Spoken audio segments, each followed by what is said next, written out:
Again, my name is Dennis Baker. I am the Life Raft Program Director. Couple of things. We are trying to be social media conscious, so we are on things like Facebook, facebook.com/SAG Foundation, twitter.com/SAG Foundation, and then the YouTube channel, youtube.com/SAG Foundation.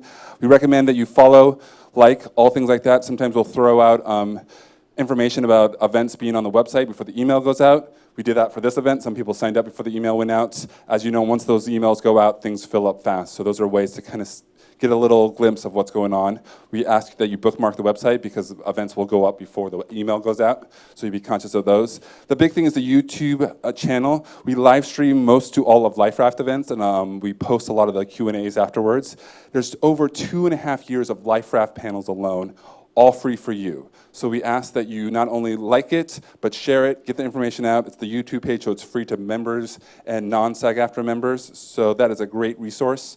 We do live stream, like I said, and you can also go back and check it if you didn't get a note or heard something that you didn't get to write down. That's the place to go back and rewatch some things. So please, please share that out, get the word out. It would be much appreciated.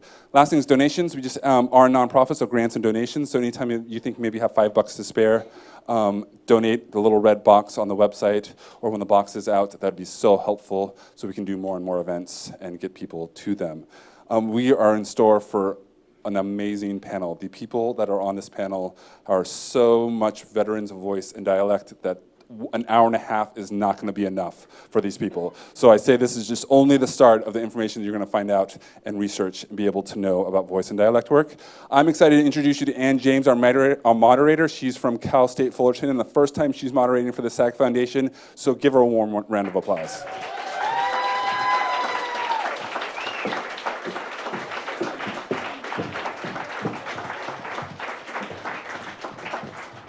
Hello, welcome.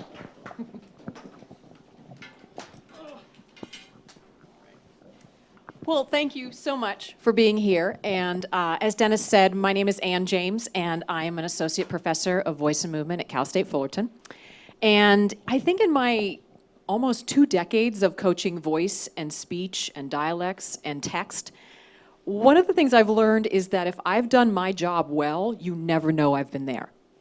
That it's only when you start seeing the voice work. Maybe you can't really understand what the actor's saying. Maybe they're hoarse.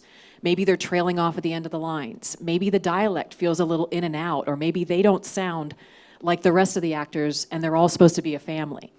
So it's really, this part of the craft is something that's so crucial to what we do, and yet at the same time, it's not something we talk a lot about, but there's a ton of work involved that's both technical and organic. And this panel tonight is representing some of the best in the business that are bringing that kind of technique and organic exploration to the actor's process, which can help them transcend themselves and become someone very, very different. And when the voice and the speech and the dialect and the text work is really working, that's all you see. Is just the performance. We're not seeing anything else. So without further ado, I just want to introduce our panel. Let me just right off the bat just get to Barbara Houseman, who's been graciously sitting here. Barbara, welcome.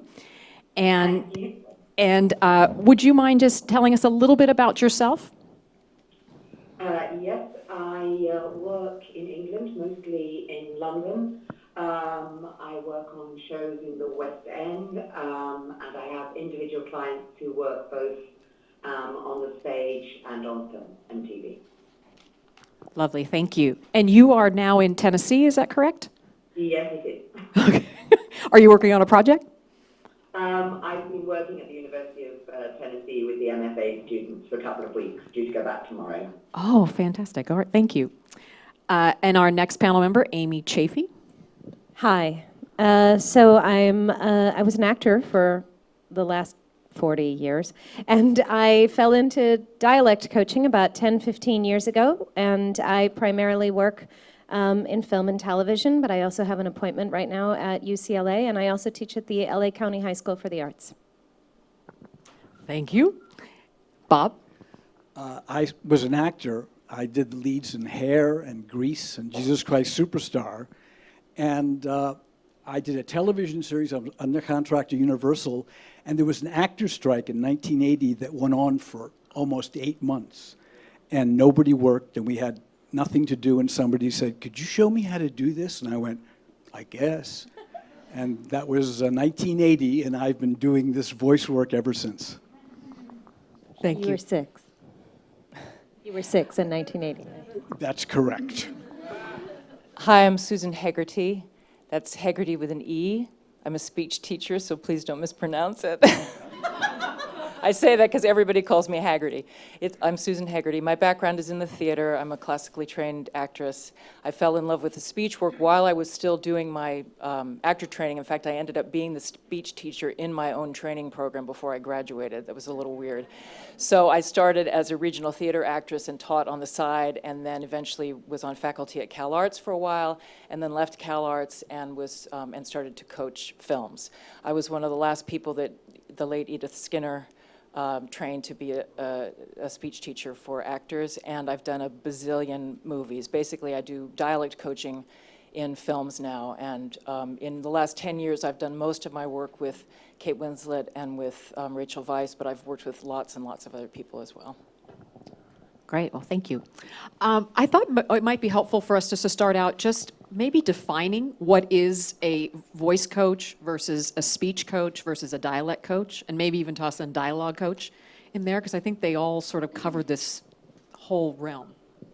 Well, a lot of people say, "Oh, you're a dialogue coach," and I think, I'm not going to speak for Susan and Bob or Barbara, but that makes me go, only because a dialogue coach is primarily someone who works with the actors on making sure they know their lines. They simply coach the dialogue. Sometimes there's an element of acting coaching in it, but there's very little actual speech or voice work involved. It is purely involved in making sure the text is as it's written. But a dialect coach, yes, Barbara, you're nodding. Okay. Do you want to take that, Susan, dialect coach? Well, actually, I think as far as I know, the first person who started really using that term a lot was Tim Monick, who's one of our colleagues who was actually Edith Skinner's protege. And my understanding always was the reason the dialect coaches moved away from the term dialogue coaches is that nobody actually knew what it meant. Because it's a very, very old term that goes back to the early days of Hollywood. And my understanding is it sometimes is exactly what Amy was saying. You're the person who simply makes sure that the actor knows their lines. Or it can be a straight-out acting coach, which they call in film a dialogue coach. Or it can be, because it's related to dialogue, in the past it was a dialect coach. And because of the muddle of that, and sometimes especially if you're working with children or adolescents, it can be all three of those at once. So I think that a dialect coach is somebody who really is dealing with the language specifically, with acquiring a regional or foreign accent, with reducing a foreign accent, or as is the case now, we often do with English-speaking foreigners who are doing American accents. And so the bar is really high because it's for an American audience. When an actor first approaches you, what are they typically looking for when they are coming to a voice coach? Bob? Well, I always say, what exactly would you like me to help you with? Because there's so many different things. Sometimes it's breathing, dying away, articulation. Some people think I have an accent. I need to get an American accent. So I just find out specifically, what do you want? And then I focus on that. Because there's so many different things that an actor needs. Barbara, what do you find when an actor comes to you? Because you're predominantly stage, correct? Mm-hmm. Yes, although I do coach a lot of my private clients. I've been there for years. We do films as well, but yes. So what do you find that they're looking for when they come to you? A huge multitude of things. I mean, sometimes the baseline is confidence. Sometimes that will be because they haven't trained as actors. When I say they haven't trained, they've been working, but they haven't trained in a program, and they feel that they don't really understand or know how to use their voice, even if they are doing okay.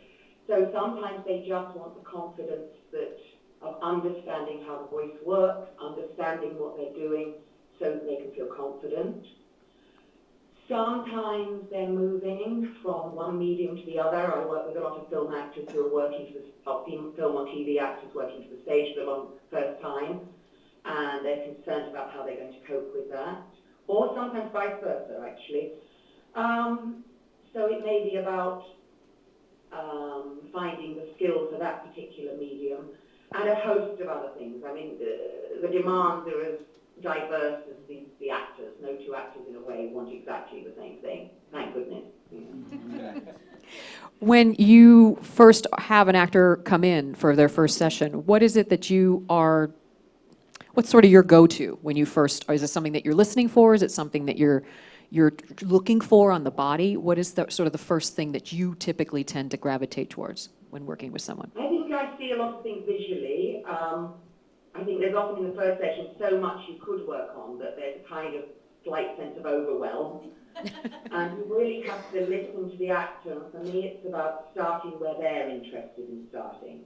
So I might perceive something that I think is a big issue, but if they don't see it as an issue, I don't mention it, because I don't want to create problems where they haven't thought of them.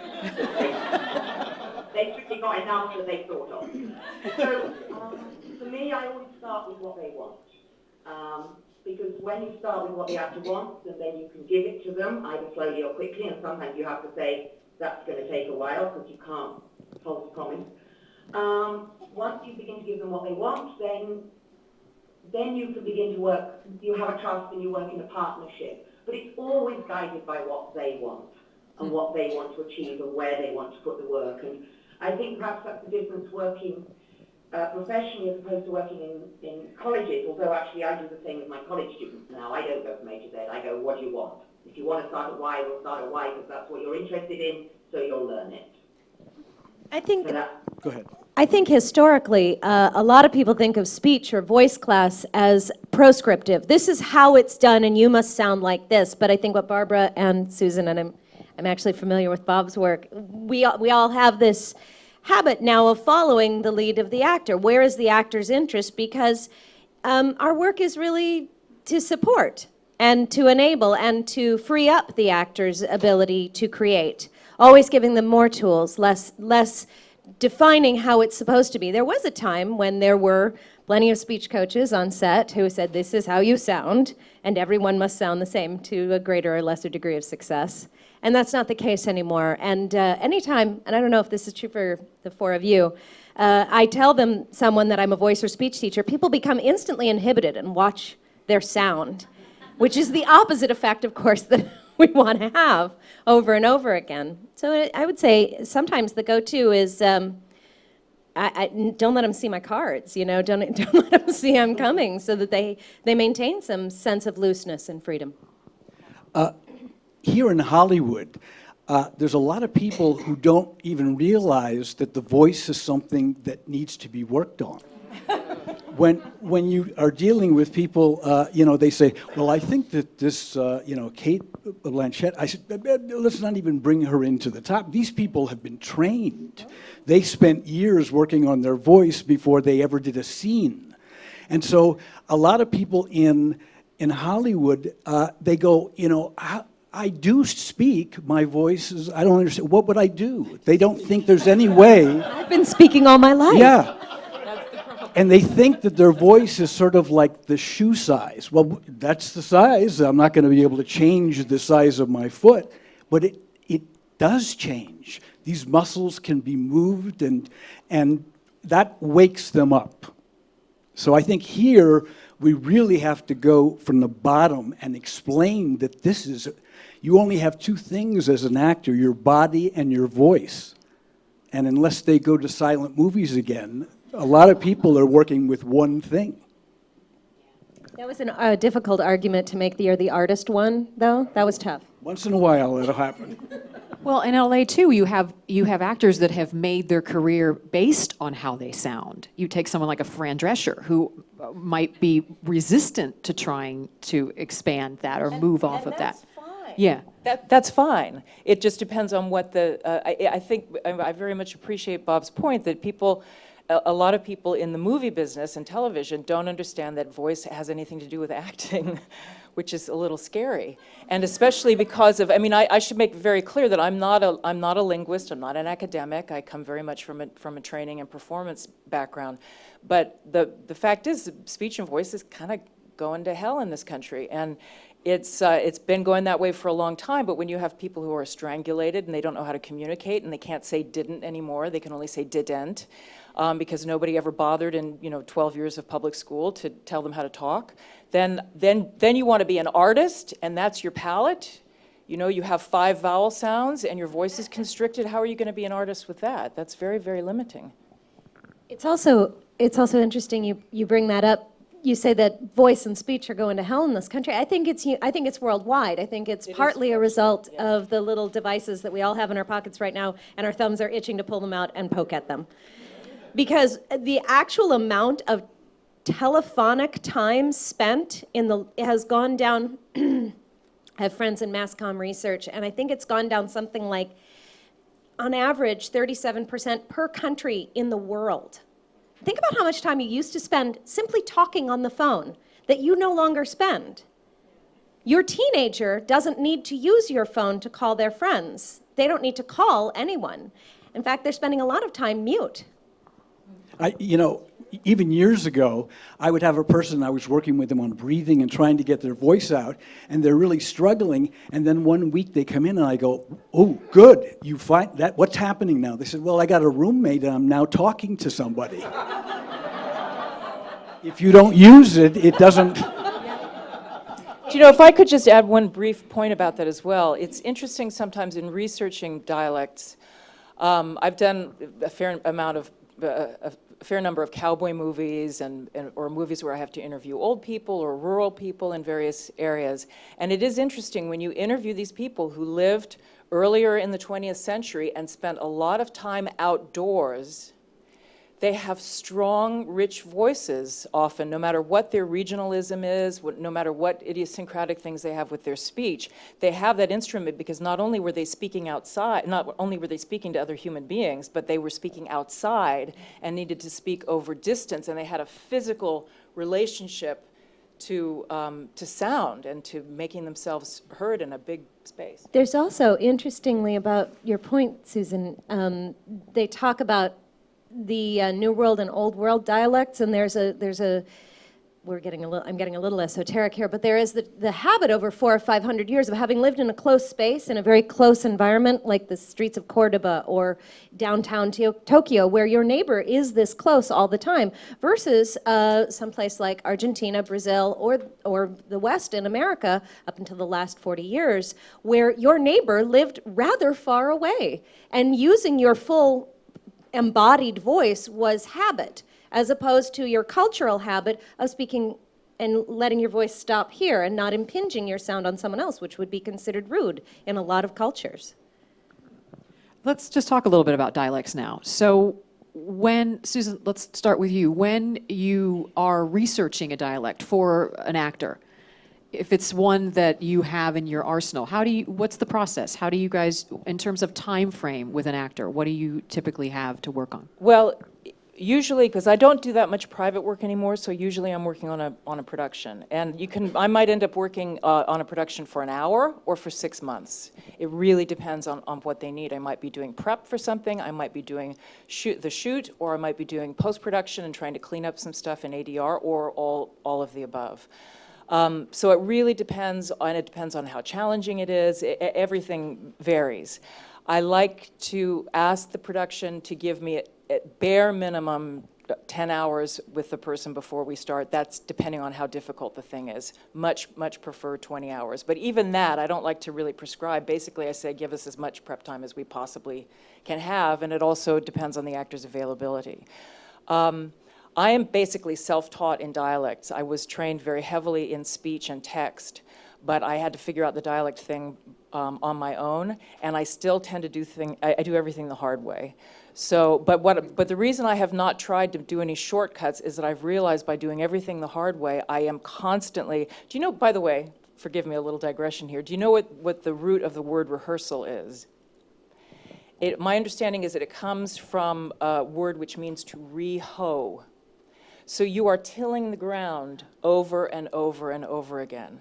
And that's what I do with dialect. So even if it's a dialect that I know very well and I've done quite a lot, I always start at the beginning. I only use primary sources, and I spend so much time with it that it begins to reveal its mystery to me. I teach it to myself. I notate it however I can. I mean, I use phonetics, but most actors don't read phonetics, so that I have to then translate it for them. And then I go about the process of beginning to teach it to them. But even if I do the same dialect with the same actor with 2 different roles, of course the roles are different. So the dialect is not likely to be the same. So it's not always just the sounds. You're actually absolutely looking. not. So what are some other elements? And I open this to the panel as well.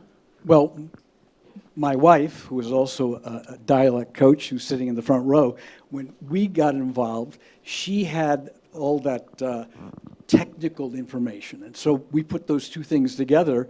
And there's many things. Different dialects have different stresses. The melody is different. The flow, the connections of the words. So what you do is what we've done is we get people who come in with a very thick accent who want to work on their accent. I go, oh, I have an idea. How would you like me to pay you for 1 lesson before we get rid of this? And I record all their vowels, the stresses, the melody. I ask them stories. We get all that stuff. And then we break down what it is that each region is doing, and then we teach it. Oh, I'll go unless Barbara.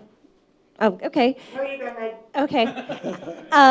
The only thing I would add is that for me, dialect is intrinsic to storytelling. So looking at the overall arc of the story, how does this character fit in? Not just primary sources, because I coached Colin Firth on a movie once, and I had to have somebody who was from more or less Wharton, Texas, and I had a primary source from Eagle Pass, which is about 40 minutes away, and not so bad. And but wrong socioeconomic status and all this sort of stuff. And then we started to see how some of what we used could be used in the story, and he was able to extrapolate and take stress, melody, percussion from that, and then weave it into his body, creating something unique and particular to what he needed for this movie. It was a movie, but it was a Horton Foote script, and it was particular to him. That dialect on someone else's body would come off differently, and that dialect on someone else's body in some other story would come off differently. I think maybe I'm saying the same thing. Yeah, yes. Okay. Absolutely. Because I was going to say, how do you, and Barbara, maybe you can speak to this. Do you do dialect work as well? A little bit. I mean, mostly I only do standard English, but often my clients are working with me and with a dialect coach, and we work very much together. And an example of that is when Dan Radcliffe played Allen Ginsberg in Kill Your Darling. Because one, we had no source of Allen Ginsberg at 18. You know, all our sources were about 40, you know. And so he worked with Penny Dyer, who's a wonderful English accent coach who does a lot of American accents. I know that might seem... but she does. So she worked on the accent. Obviously, she was listening to the Ginsberg that she could hear, but we worked from Ginsberg's diary because we had the diary that he'd written from the age of 12. So we worked with the diary from 12 to how old he was in the film, and really working with the rhythms of that, and really kind of trying to imaginatively get into it. And then we had a silent video of Ginsberg. It's about 2 minutes long, and Dan and I used to sit and watch it, and watch it, and watch it, and really try and find the body of Ginsberg that we can put with the vocal, with the source that we have. So I think there's a whole imaginary, imagination element that you're working with, which is the final magic which allows the actor to possess the accent of their own. No, I think that's such a great point that you're raising, because we so often, you get the dialect tapes, and it's almost like this oral choreography that you're trying to learn. And as you all are speaking to, is that there is this embodiment that has to happen too. You're bringing to life a character, not just executing sounds. And even though that's a big piece of it, that's a big part of the authenticity. But how do you help your actors bridge those worlds into that, like what Barbara's talking about, the embodiment? For me, when you have a vocal gesture, for lack of a better phrase, that's what we call them. If you are making a T in a certain way, you as a person say maybe go ta ta ta, and your character has a softer T, and it's just ta ta ta ta ta. What does that do to you emotionally? Making that different gesture with your tongue. It's the same thing as changing out of high heels into steel-toed boots. It is actually fairly radical to change the little muscles inside your mouth. That's what she said. And everything we do sounds so naughty, ultimately, right? Only to some people. Did I mention I teach in high school? I teach 14-year-olds. Anyway, the gesture affects you. To do something physiologically affects you internally, and to be alive to those changes. Would you like to say something? Go ahead, Well, yeah. after you all. Okay. I always say to people that one of the main elements in dialect is attitude, that areas have an attitude. So it's like, New Jersey or New York, it's like it's in the head, it's in the shoulders, you know what I'm talking about, so that you get that in your body and now it affects the way it comes out. You know what I'm talking about? So that is something, every region has a slightly different attitude, and that helps beyond the technical part. Of course, everything we're talking about we could go on for hours about any aspect of it. It's all quite vast, but a couple things this makes me think of.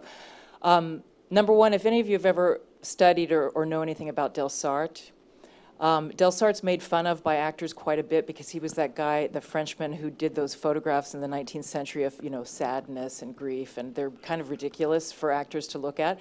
But actually, some of the work he did was really, really interesting, and I think very useful. I'm not a voice teacher, and I'm not a movement teacher, but I do find I use this as a speech teacher and as a dialect coach a lot. I won't go into all the details, but basically he divided different parts of your body into areas where there seemed to be a little more mental energy, a little more emotional aesthetic energy, and a little more what might be called vegetal, physical, or sexual energy.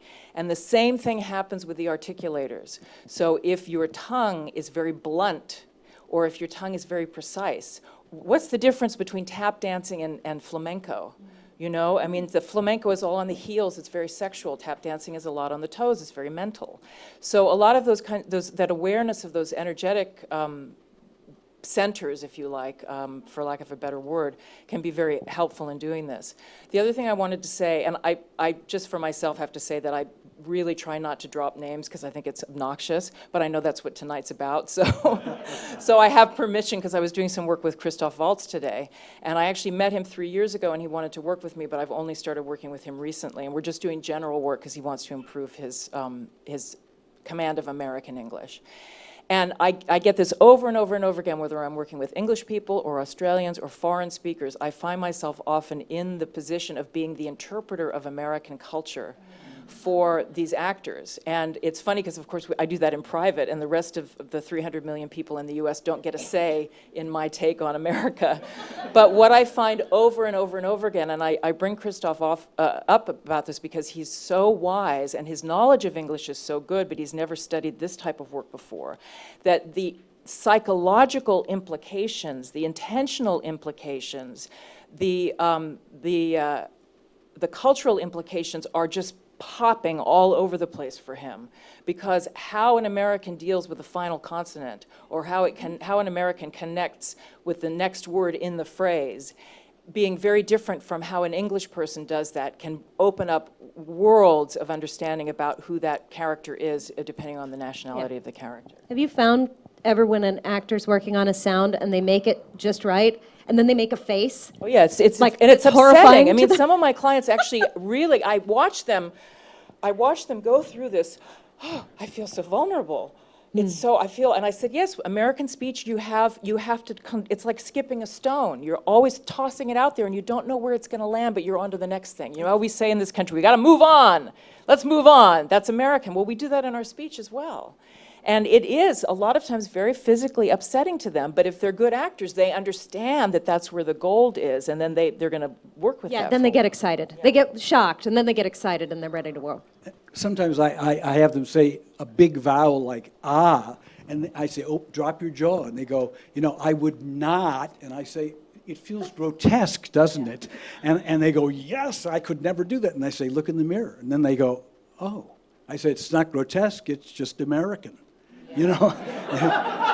When sometimes I work with a lot of young actors and 21, 22, and sometimes they're fresh off the boat here, and I go, when you go to a bar, can you be understood when you order a beer? And they go, no, that's the damnedest, that's really hard. I go, yeah, okay, so here's what you want to do. Use the front of your tongue. Can I get a beer? Like the tongue shows. And they go, they do that, don't they? Relating it to those moments when they themselves have had a real difficulty embodying the American sound. And it's at those moments of very casual moments, usually, the easiest moments. We talk about an American sound. What is that? I mean, what part of the country do you find when an actor is saying, I want to get an American sound, I want to bring that to my speech? What part of America are we targeting? What it is to me is it's neutral. There is no, I don't know where this guy's from, but he's American. It's northern neutral because the North won. Seattle or? Truly, I mean, we talk about prestige dialects when we're talking about dialects in general. We talk about prestige dialects, and Barbara can speak about prestige dialects in England. But 100 years ago, the North won. And that's why we don't talk with a Southern dialect. And it's very simple. And in English, the South won. Exactly. The question of what do you do, I mean, it's a very, very legitimate question. And again, I'm not a linguist, I'm not an academic, I don't study these things from a scholarly viewpoint. What I do is I try to give an actor, for instance, if they're from an English-speaking country and they want a perfect American accent, then most of us will end up giving them something that is usually called general American.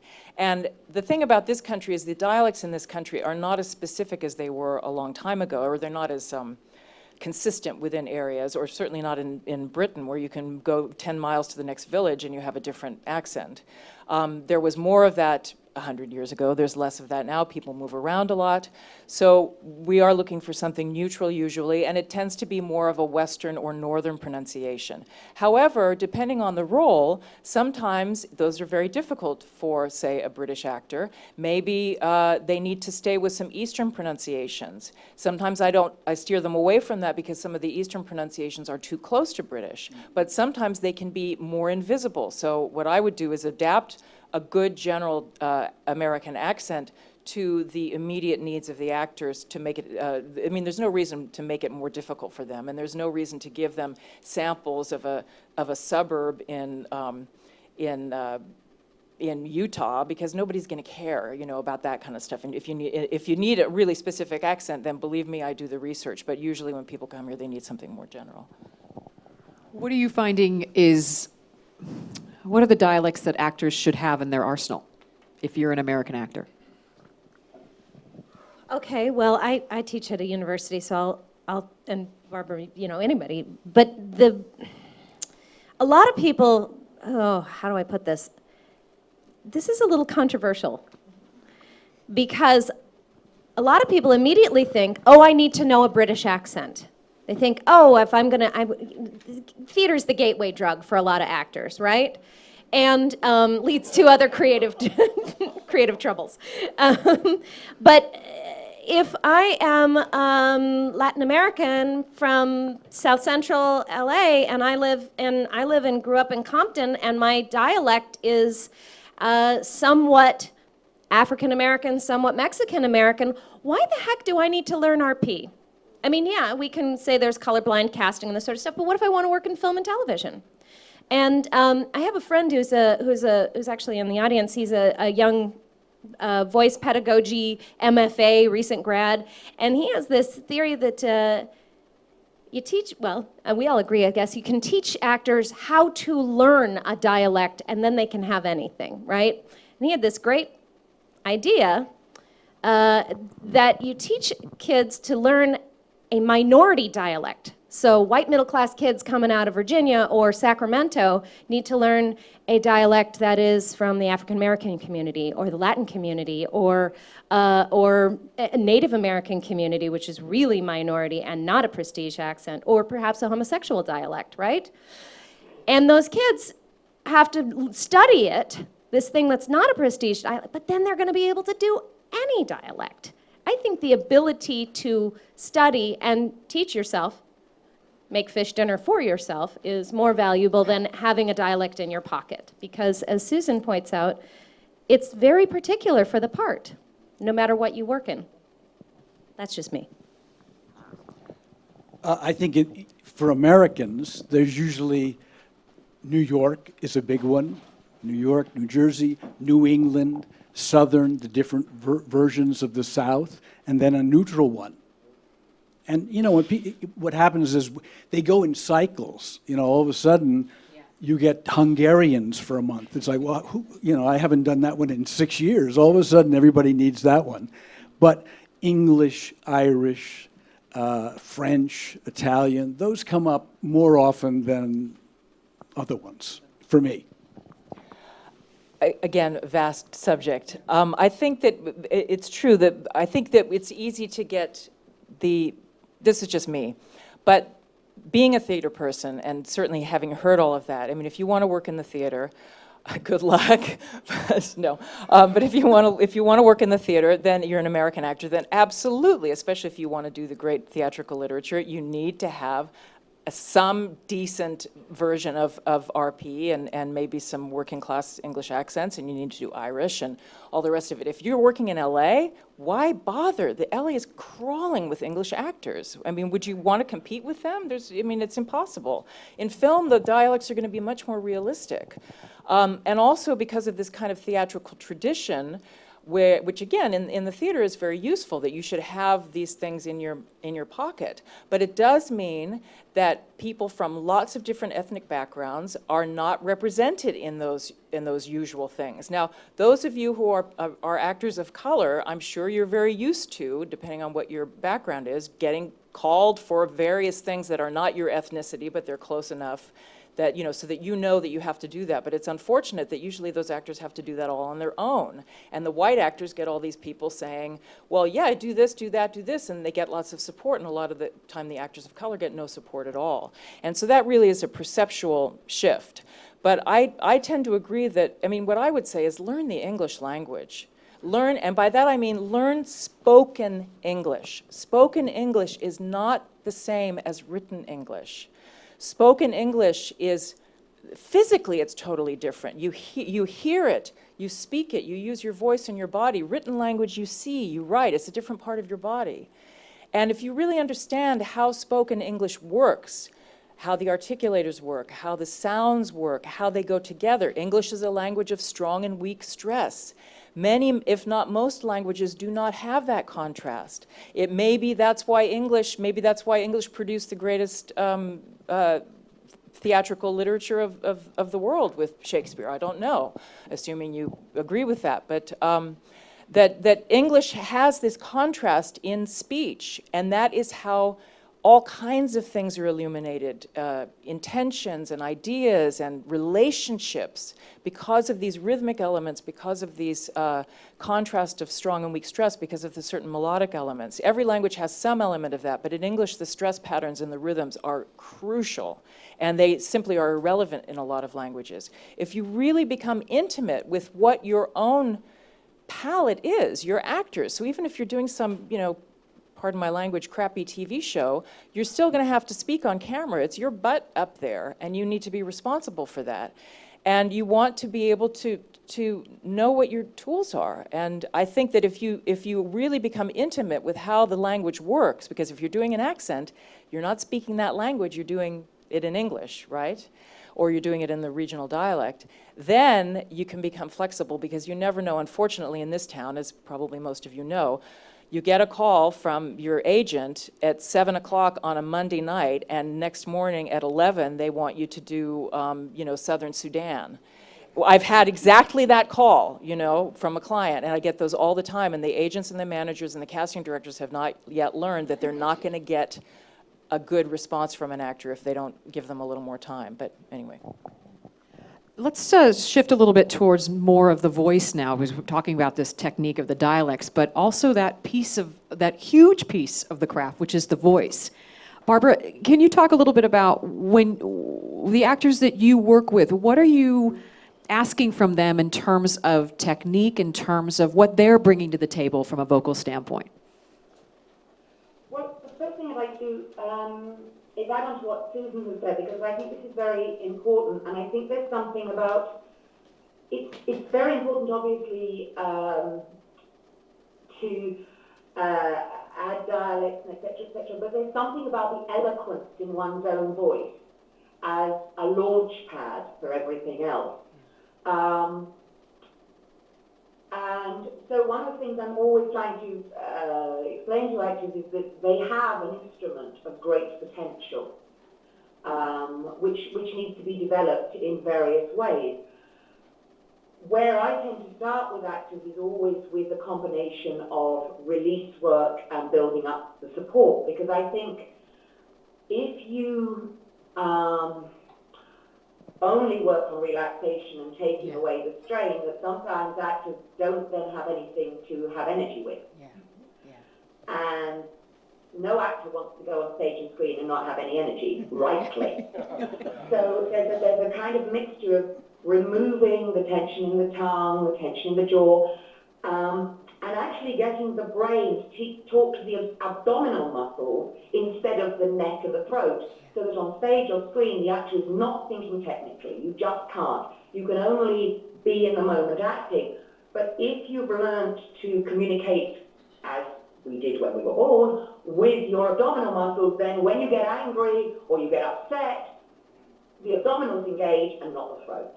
So it's kind of combination of releasing everything up here and re-engaging with our birthright, which is that, our transverse abdominal muscles do the work. They do in babies. Babies cry for hours. They don't get sore throats. I know everyone says this is a cliche, but it's also true. Largely because they're not thinking, what will people think of me? Because what happens is as we get older, we start to worry about what people think of us, and we draw back, and we get a bit tentative, and then through that we have to start pushing, and then we get into a big battle. And a lot of it's about working with a great deal of pleasure, a great deal of joy, a great deal of playfulness and naughtiness. And I work a lot with actors being very cocky and flirty, because it gets the muscles in the support working. And it stops people from worrying, and that's really important. Because that's such an important piece of this, is bridging that world from, because I see that happening sometimes with a voice classes, it's so much about organic exploration, and then bringing that same kind of play and joy into the world of the play or into the world of the film, and finding that bridge into those two worlds, which can be so challenging, don't you find? One of the things that I've seen a lot for a long time now is, especially in Hollywood, people are locked so much in their stomachs, it's like they're ready for the hit all the time. So somebody's going to attack them. Women, everybody wants to hold their stomach in, but women are really sort of, if you come at me, I'm ready for that. And so what happens is that they're like this, and everything is locked. I mean, you cannot, if somebody's attacking you, that's a good idea, but if you want to be creative, you need to release and be open and allow the feelings to come in and go out, and the air, and when you finally get them breathing, they go, oh, thank you. Oh, the voice. Oh, all of a sudden they feel this vibration down in their body. Can I just tell one story about Jeffrey Tambor?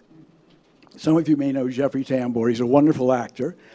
And I was working with him, and I went to see him in a play. And everybody in this play was great, and he was better. And I went, if everybody's bad, you can tell why he's better. But I said, what is he doing? And all of a sudden I realized that not only did I see him and hear him, but I felt him. He was vibrating himself, which vibrated the room, which vibrated me. I was experiencing him on a third sensation. And I went, I like him. And when people feel that, they go, oh, that's great, thank you. I didn't realize that could happen. Well, it's incredibly powerful. And I think a lot of actors underestimate how much the breath brings to what you do. I mean, every emotion that we have within us, it can only be expressed through breath. So once you start to unlock that, it's an incredibly powerful and compelling piece of the performance. The reason I think, well, the flip side of it is that people hold their breath. And to hold their breath is to negate sensation, to negate experience. To negate life. Yes. Sorry. Yeah. But you see it in actors all the time. In life, we experience a great deal of impact in regular, everyday American life, and we hold our breath. Probably, to a certain degree, somebody's holding their breath right now, just listening to us, waiting for us to say something crappy. There is also VASTA, the Voice and Speech Trainers Association, has this listserv, and if you belong to it, you get plowed under a sea of reply all, so it's not always a bonus. But there's this giant debate going on right now about vocal fry. So since we're talking about having full embodied resonant voice, I thought I'd bring it up, which is when a girl kind of talks off her voice and she devoices. And it's this actually almost becoming, among linguists, a real nameable dialect. And I don't know if it's that common in England, Barbara. I don't think as much, but I have had talk of it, but I don't think as much as over here. Yes, in the States, yeah. It's fairly rampant, and you may know someone, you or someone you know may be suffering from this now. Well, you have to bring your vocal cords together, and you need to send air up and vibrate them. And when you have that little rattle, you're just sort of, whatever comes out, I'm lucky something came out.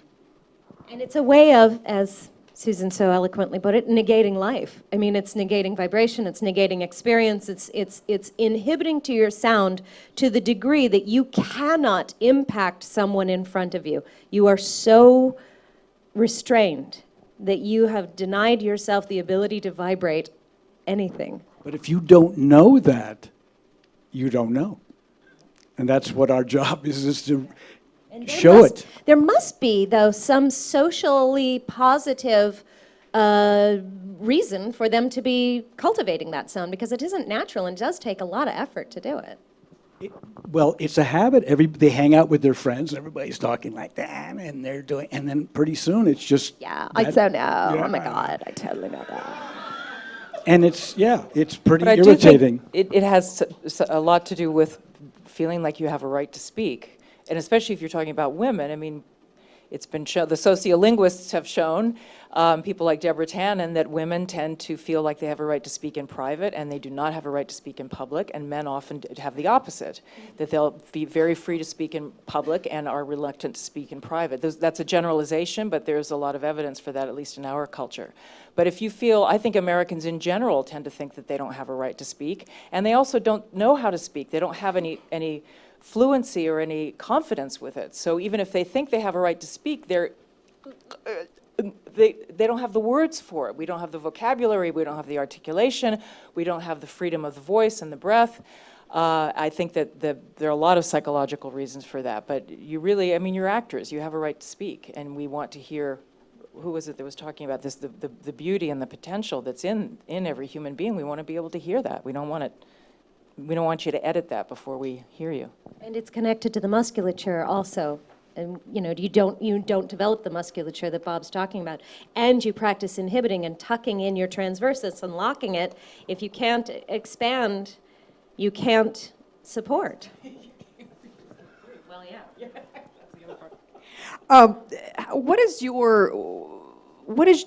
How are you finding your role on set as a voice coach? What is your role?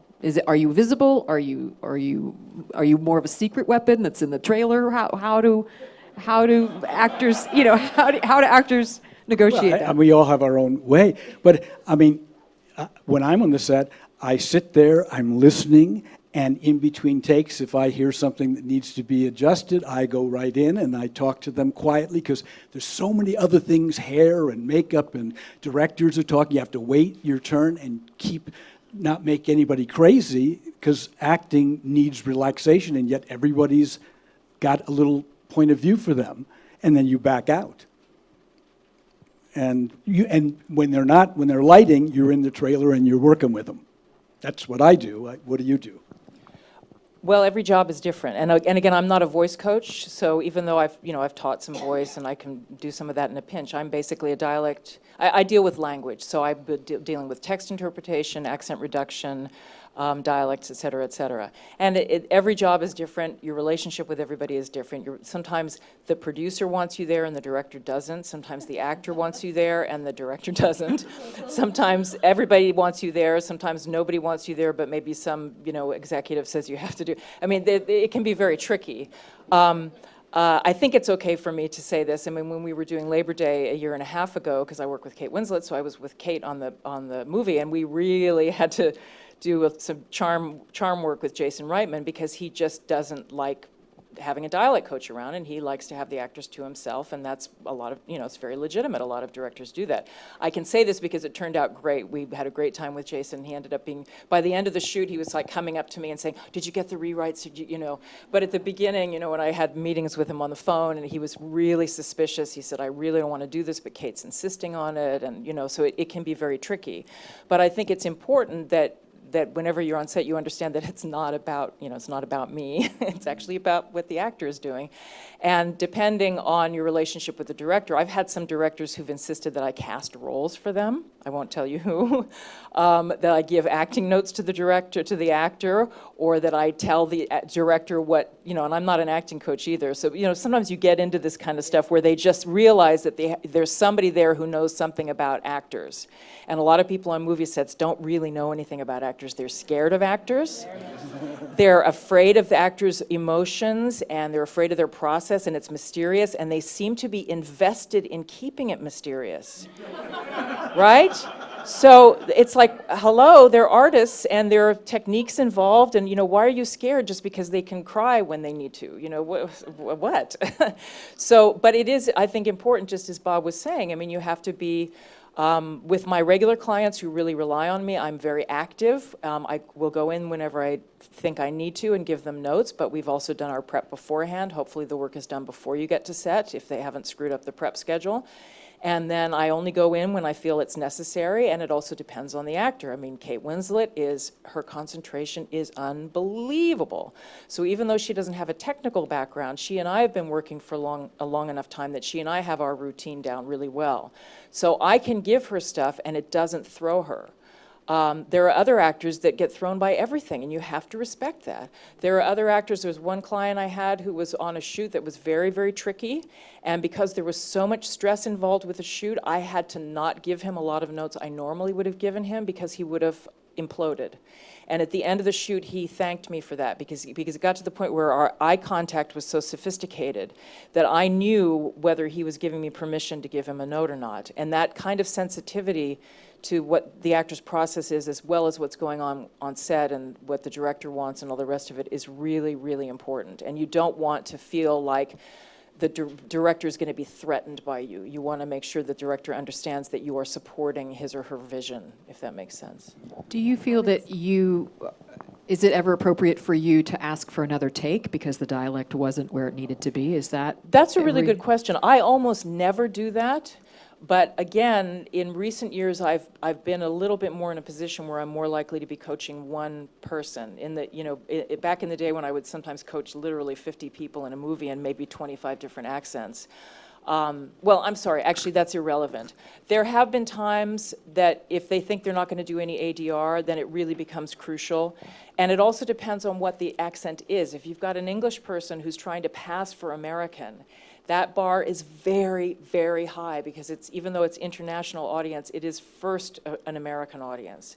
But a lot of times those things can be dealt with in ADR, and I also don't know which take they're going to use. But if there are no takes that are no good, and I know that the producers are on board with what I'm doing and they're trying to get things done in production and not in post-production, then I will say, by the way, we didn't really get that, we might want to go again. So I'm sure you find the similar. Yeah, and I would say, Susan, you've articulated almost everything I would say on the subject. I have had the experience as well. I don't know why I take these jobs, but a couple times I've actually had to teach actual languages that are not English, that are not my English. I once did a project where I taught 7 African actors, only one of whom was even vaguely from South Africa, how to speak Zulu.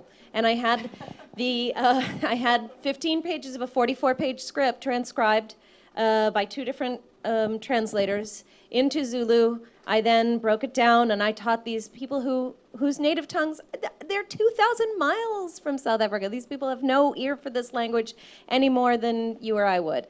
And for that, I would say was the only time I said, we need to go again. But I was also in the position of having rewritten 15 pages of dialogue into a foreign language. So that was unique. But I almost never ask for another take. I can't really remember. And I think the point you made that I would stress the most is to make sure that the director knows that you are a friendly character. That is, because ultimately we're there to enable the actor and serve the director's vision. And that's all. I've sometimes gone to the continuity person and said, just make a note that take 3 was the best one for the accent, because sometimes they can move it around in Post. Yes. Yeah, post is our friend. We're now at the part of the evening where we can take some audience questions. And this one is from Matt. Matt. Hello, Matt. Are there any things about voice and dialects that you're still striving to learn, and what are those? Yeah. That's my favorite part about this is every time I do a job, and Susan said this beautifully too, I go back to the beginning. I'm never repeating myself, so it's new every single time. It's an incredibly, I feel so blessed to get to do this for a living. I keep learning. I mean, what's great about this job is that it's not the same thing over and over. And I remember a teacher, a professor said, I'd been teaching 10 years, and he said, didn't it really take you 10 years before you felt you really knew what you were doing? And I remember at that point I thought, no, I've known what I was doing for a long time. Now I look back and I go, what was I thinking? So at 15 years, at 20 years, at 30 years, I'm fascinated by the new takes that I get, and that's why it's an interesting job. And you have to be always learning because the language is changing all the time. It's easy to think of speech or dialects as being something that's frozen because it is culturally specific. It's given to us depending on who teaches us to talk and what sort of a world we grow up in. But that world is changing all the time. People don't speak the way they spoke when I was a little kid. It's changing constantly. So there's an illusion that there are absolutes involved. There are none, even in terms of language, and certainly not in terms of the voice. The voice has to do with the human body and the human spirit and everything else. And how could we ever know everything about that? I would also add that the study of the actual voice tract is very recent. It's much more recent. We know much more about the rest of the physiology of the human body and the actual vocal physiology. It's groundbreaking still. Barbara, anything you wanted to add? Yeah, I will. Yes, I mean, that's one of the things that the science and the things that they're discovering all the time changing, and you need to keep up to date with that to really check. And I think all the time checking, is this really okay what I'm teaching? I think a good, healthy dollop of doubt is really, really important, and not to get wedded to things, and to really go, is this the best way to enable actors, or is there a better way, really, that's more joyous, and without pain for them, really, as much as possible. How has technology changed your job in this age now? I mean, just I would imagine, you know, we've all been doing this a while. How even just the last 10 years, there are so many different resources out there. How has it changed your job? For me, primary sources are much more available. Online radio gives you a chance to hear someone in almost every dialect for every corner of the world. It's much more accessible for that kind of research. Also, the fact that the voiceover industry has changed so radically, it's no longer for a small group of people who can make it to the studio, but everybody can do it from their home, has democratized that business. So people are able to do online voiceover courses. Their teacher may be in Seattle and they're studying for Virginia Beach, and they're agents in 7 different markets. And they may even, you know, I get a call every now and then because I teach a lot of non-native speakers. I need an actual native Portuguese speaker from the Azores, and I can send out a call and have 6 actors for them in under 2 hours, because the Azores, well, they're 4 hours from Boston and 4 hours from Portugal, they're there. They're just as close as Pacoima. You know what I mean? They're right there on the internet. I do a lot of Skype lessons all over the world, which is an amazing thing. And I have relationships with people that I've never met, but I'm looking at them like this for weeks and weeks and weeks, and it's amazing. When I first started, there was tape recorders. You know, when I first started taking singing lessons, there was a little tiny reel-to-reel that you could use, and it was kind of difficult. And just a few years before that, people either went to a lesson every day or they had nothing to vocalize with. So tape recorders, CD recorders, now 90% of the people just put their phones down and record. Then they can listen back to the lesson and learn by having the lesson again. Barbara, anything that you wanted to add on that? Yes, I mean, one of the things is being able to record something and then Dropbox it to somebody. I had to do something the other day. They rang me up over here. Oh, we need a guide tape for some children who were being auditioned for a film. I recorded it, I loaded it up, and I Dropboxed it. Well, I mean, or being able to Dropbox warm-ups to your actors. And, you know, I've got actors in London at the moment who are in shows, and they've got a recording. I don't have to be there every night. So, no, it's phenomenal what's possible now because of all the digital media, really. And YouTube, too. I think you can really see a lot just of that physical embodiment we're talking about, not just the audio that I know has been a resource for me that's been incredibly helpful. Just to speak to, you talked about warm-ups. How much of that is a piece of what the actor needs to be also having as a part of their practice to be able to deliver what you're talking about? Oh, sorry. No, that you're good. I think it's absolutely crucial. I mean, I think, you know, you wouldn't, I know it's a bit of cliche to liken it to perhaps running or something like that, but nobody would dream of doing a physical sporting activity and not warming up. And acting, and I think for film it's a whole body activity. You know, you still need your support when you're on film, because support is about energy, it's not about volume. And so for me, you need to warm up. It warms you up mentally, it warms your muscles up, it gets your responsive time quicker. What you're looking at is that you do different warm-ups for different shows because you have different needs. And different actors, I'm not very keen on compulsory warm-ups because I think different actors warm up in different ways. But I'm quite keen on everybody being in the space and then warming up in different ways. And maybe then having a collective few minutes together where they choose between them what they do. So I tend on, when I'm working on things, we have about a 10-minute warm-up and then they add games to it, or sometimes they add things of their own that they've learned from other places. So it's very much owned by the actors and never you will come and you will do this, because it's for them.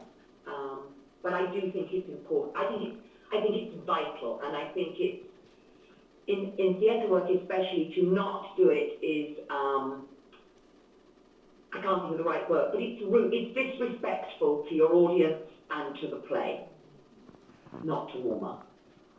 Yeah, I have a 20-minute warm-up that I do in the shower because I'm going to be there anyway. And so it just gets done. And, you're being very nice about it. I say to people, if you don't bathe, you may not smell. But you may. So I would recommend that you warm up your voice because you got a much better chance of when you need it, it will be there for you. And when they start to do it, they go, oh, this is so much better. I mean, you just got to do it. What about with dialects? Is there a way that you would recommend for actors to prepare to shift into that world? Is that a part of the process? Oh, certainly. I think that in terms of, I mean, if you're working on set, then you're really dealing with time issues. I mean, that's what it comes down to. And it depends on what the prep was and how difficult the dialect is, et cetera, et cetera. I mean, certainly I have drills and things that I take my clients through, depending, it's different for every role. And it's good to be able to do them, and sometimes even just 5 or 10 minutes right before they get called to set is better than nothing. But again, since I'm not a voice coach, I mean, if I were a voice coach, I would be, that really is, I mean, that's the whole, as we're talking about, the whole body acting. And with my clients, that's a little bit more their job, although certainly I have had clients that I've had to do whole vocal warm-ups with, vocal physical warm-ups with, if they're doing something very difficult that it helps to get them prepared, and I'm very happy to do that. But a lot of times, we're lucky if we have 10 minutes to review the text, who am I kidding? The lines. The lines before we get to set, so it really depends. You know, sometimes we might have an hour and a half, we can sit around in the trailer and really do a workout session, which we will do. I've been fortunate to work mostly with actors who have a really strong work ethic. There are other times that we just have to do the best we can. A couple of my regular clients, I actually usually ride to work with them in the car, because if we're on location somewhere, I just get to wherever they're staying, or sometimes I'm staying in the same place, and we ride into work together because that's our warm-up time. So I completely forgot about that, but that's actually like a ritual that I do with some of the people, because we can sometimes get up to an hour of warm-up and going over the day's work or even the week's work in the car if we need to. You know, stars especially, the ones I've worked with, people don't realize how hard they work. If you ask them to practice for 10 hours, they'll do it. Because, they will be on film for 100 years. So they are moved to do whatever it takes to get that result. Sometimes people are afraid that if they get so good at this accent, they'll lose their own. I was working with Brendan Gleeson, who's a wonderful Irish actor, and it was his first American role, and he was having a lot of trouble, and I was with him, and I went with him everywhere except the bathroom. I just stayed with him. I was like his dog for days and days and days, until finally he got it. And it was great, and he said, I just need to go talk to my wife. 10 seconds, it's about insurance. A quick little call. He went in there, it wasn't a minute. He came back, he said, all right, I'm ready to start again.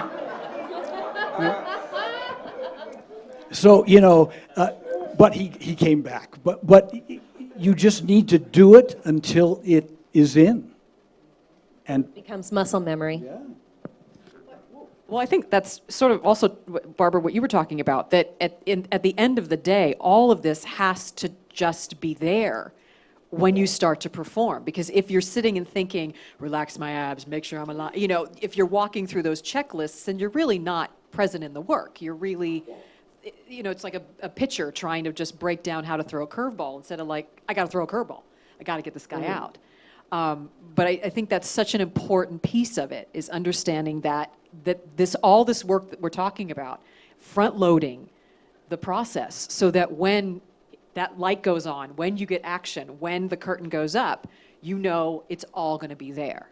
And I think that's what we're talking about tonight, is just how much is involved to be at that place, to be able to switch it on and have it be transcendent and not And that's anything. what gives you confidence. Yeah. When you open your mouth and it comes out. You go, oh, I'm here. Yeah, no, definitely. So I think that the hours and hours and hours are because physical learning takes longer than cognitive understanding. You can hear it and you can understand what to do, but it's Glendower from Henry IV, right? I can call spirits from the vasty deep, but so can I and so can any man. But when you call them, well, they come. When you're in that moment of the energy coming at you, will it all go away because you only had a cognitive understanding, or will your muscles support you in that moment? Yeah, and Sorry. I was going to say, in that respect, there's only one magic wand, and that's practice. And if you want things to be magic, you have to practice. And the more magic you want to be, the more you have to practice. Yeah, no, absolutely. We've got, applause. Amen. We've got a question from Adam Rose. Adam, are you here? There we go. Thank you, Adam. What's the best way to get primary dialect sources for the past eras, like 1920s, 1950s, or even have you had to draw up dialects that we don't have sound samples for? Yeah, that's an interesting question. I actually have been fortunate in that I don't think I've ever coached anything. I did a little bit of, I mean, I've done some Westerns that were 19th century, but even the Westerns I've done were 20th century. So in my case, I've been able to usually do research with old people. I mean, for instance, you're doing a Tennessee Williams play. You don't go to the Mississippi Delta because people don't talk that way anymore unless you can interview very, very old people. But you can also find old people who were interviewed a long time ago. I remember hearing a recording on NPR a few years ago that may be the oldest dialect I've ever heard. I mean, the idea of it just blew me away. There was a recording made, I don't know if it was by the Smithsonian or who made it, but there was a recording made, I think in the 30s or in the 20s, of a man who was a teenager and stood in front of Abraham Lincoln and listened to the Gettysburg Address. And, I'm getting chills. So we could hear this man as an elderly person telling that story, which was a really wonderful story. So certainly people's voices and speech change over time. I mean, their voices change as they get older, but even the accents change over time. I mean, look at Ted Kennedy when he was a young man, and then when he was closer to the end of his life, it really had a very different accent. Although as a public person, maybe that had something to do with it. But you find a lot of times you can go, I mean, you really just have to do some digging online, and I wouldn't be surprised if Amy, since she's might be a little bit more versed in this kind of thing, but you can find sometimes archives or oral history archives. There are a number of universities that keep oral history archives, and you can find amazing things from them. Or even before all this stuff was online, I did a Western that took place in the 40s once and I assembled 20 hours of primary materials because I uncovered a huge archive in a tiny little library in a tiny little town in southern Colorado or New Mexico or someplace like that. And there was this wealth of information that nobody had listened to for 30 years. So you have to poke around a little bit, but it can be an adventure to go looking for that stuff. Yeah, there are small universities, small local libraries, the free Carnegie libraries across the country, some intrepid librarians, many of them are record stuff. And there's another thing it's not a recording per se, but there's writings. There are a lot of poets, amateur poets throughout the world. In England, this is more common than in America, but in the 19th century, in the small newspapers, you would have poetry written, and they would rhyme words that no longer rhyme. And you'd start noticing how vowel shifts and rhyming and words are pronounced differently now. And you can go back and research and see, now is that regional or is that the way things were pronounced there? And you can go start comparing stuff a little bit. That's the fun of it, I think. That's what Susan said. Another audience question. This is from Manoel. Did I pronounce? Oh, thank you. Who are some of your favorite actor, actresses you feel have consistently delivered great vocal performances? Stage, screen. Well, Kate Blanchett is one of my favorites.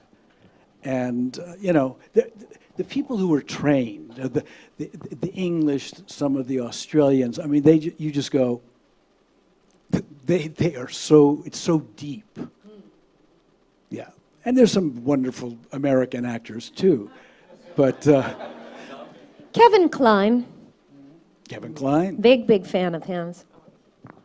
Kevin Kline also is a piece of heaven in terms of, talk about knowing how to handle text. And actually, interestingly, I had a conversation because I did a movie with him a few years ago. I was not coaching him, but he cornered me one day, and we talked quite a bit about because he was a student of Edith Skinner's at Juilliard, and that somebody who has that sophisticated sense of how the language works is really wonderful. Although I'm just gonna pass on that question because I'm gonna sound.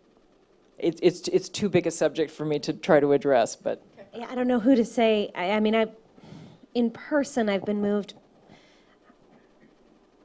It's too many. It's too many. It's too vast, sorry. Barbara? I think the thing is that it goes back to something that Amy said at the beginning, that when it's really good, you don't notice it. So, in a way, it's very hard to separate the voice from the text from the total performance. So what you're really looking at is what are those actors who just transport you to something else, because the voice is the servant that's in a way expressing the thoughts and the feelings internally. So, and I think that's why it's so hard for us to say, I mean, there may be a particular performance from an actor where everything was lined up and very, very free, but it's true that the better their vocal apparatus is working, the more likely that they can play the music of their thoughts and feelings in a way that engages us, really. We keep talking about training. Where should actors get this training? Because this sounds like it's such an important piece of what we're talking about. Well, even in Hollywood in the old days, they had the studio. So people were trained every day on voice and movement and horseback riding and dancing. And so they learned how to use their instrument. But today, especially here, people can just be cute and all of a sudden they're on television. And the ones who last usually either figure it out for themselves or find somebody to work with. That's my experience. Well, I work at an MBA program, and I've taught in an MFA program. It's a very complicated subject, I would say. Yes, Barbara's nodding.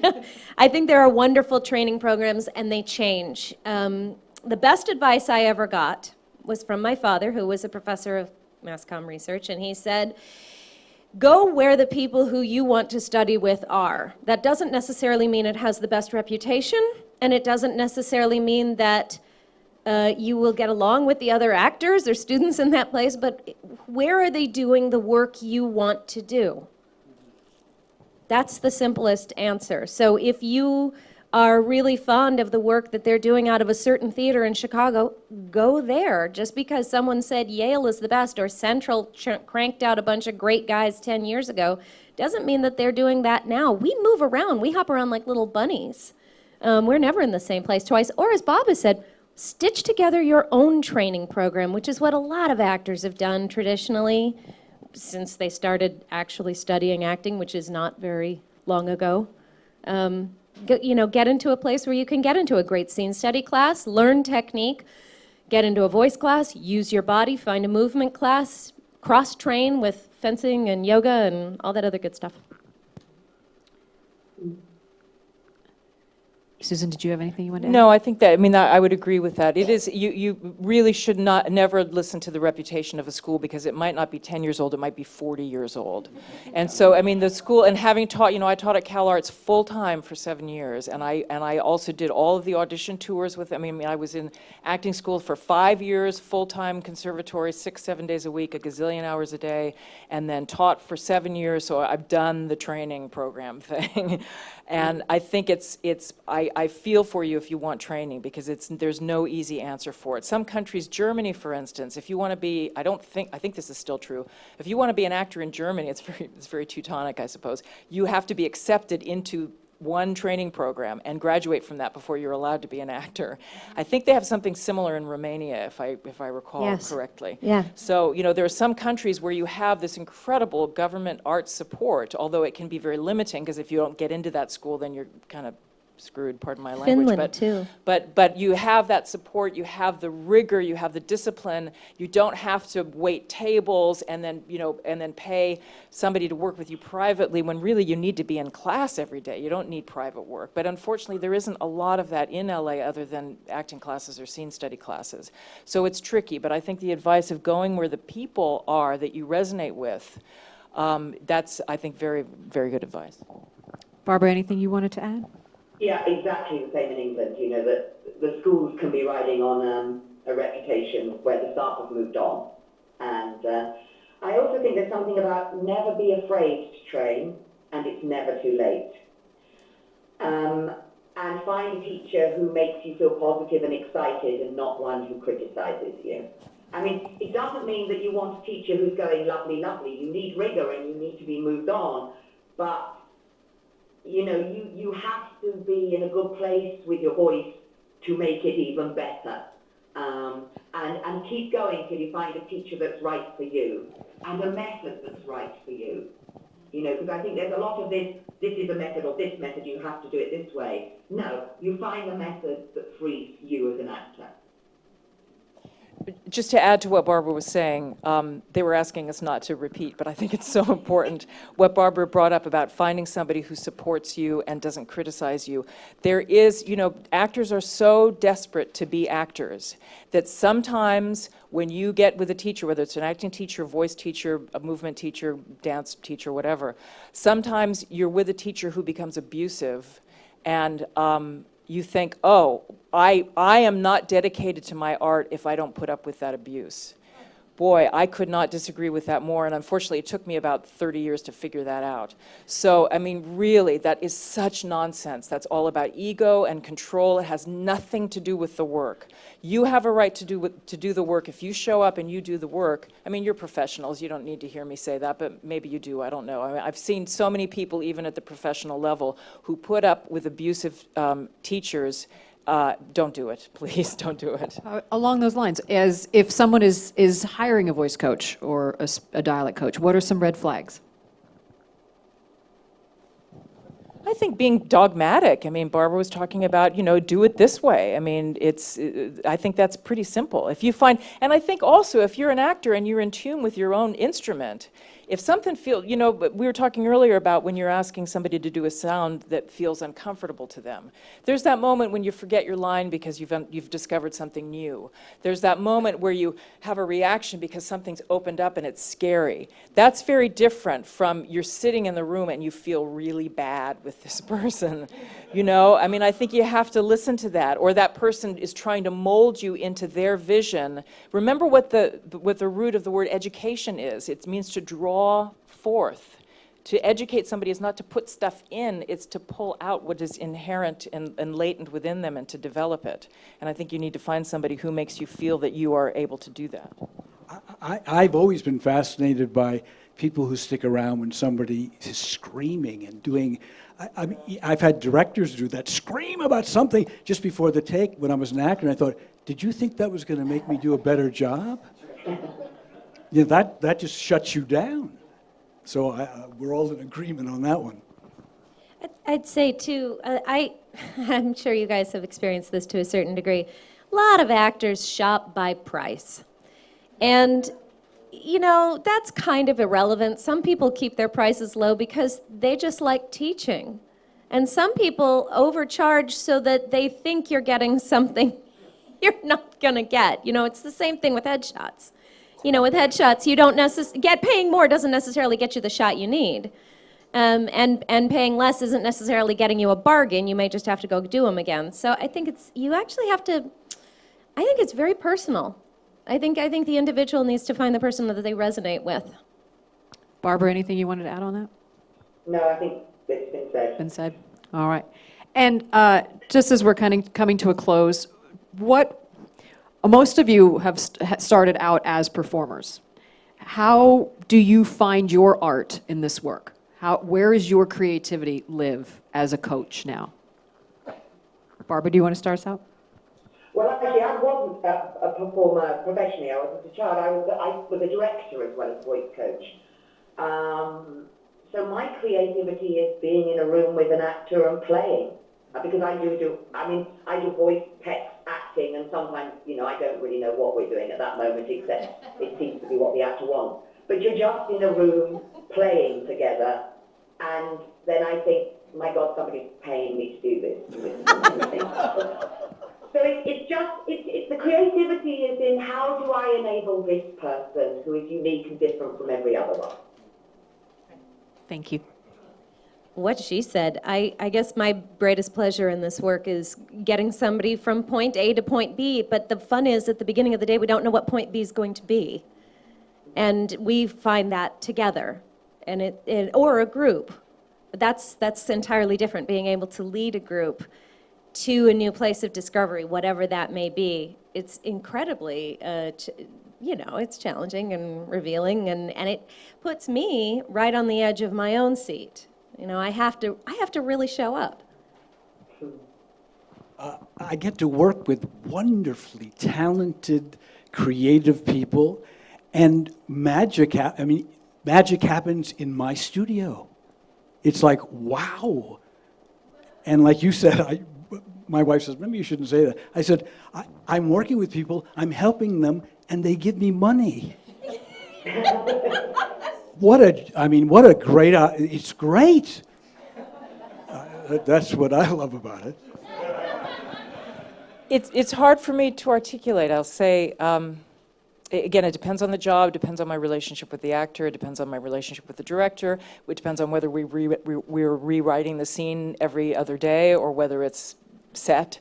But I just know that doing film work, especially when you're working with somebody who's playing a major role in a film, that because I am oftentimes the only person on set who is focused on that person's performance at all times.